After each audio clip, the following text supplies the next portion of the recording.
ആളൊരു കില്ലാടിയാ. ചുമ്മാതാണോ പോലീസുകാർ പോലും ചൊല്ലു പറഞ്ഞത്? ജോർജ് കുട്ടി തന്നെയല്ലേ പറഞ്ഞത്, പ്രശ്നങ്ങളൊക്കെ തീർന്നു, ഇനി പേടിക്കാനൊന്നുമില്ലെന്ന്.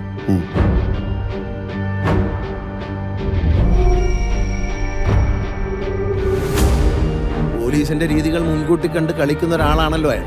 അപ്പോ പോലീസുകാരും അയാളുടെ ഒരു ഫാനാണ്.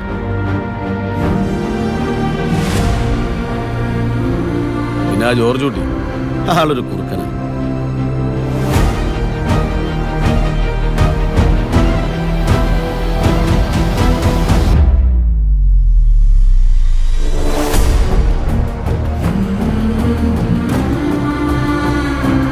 ഈ ആക്സിഡന്റ് കാര്യം എന്താ അവരോട് പറയാൻ പറ്റാത്തെ? അവരെ രക്ഷിക്കാനാണെങ്കിലും ഞാൻ ഈ ചെയ്ത കാര്യങ്ങളൊക്കെ കാണുമ്പോൾ അവരുടെ അച്ഛനൊരു ക്രിമിനലാണ് എന്നൊരു തോന്നലുണ്ടായാൽ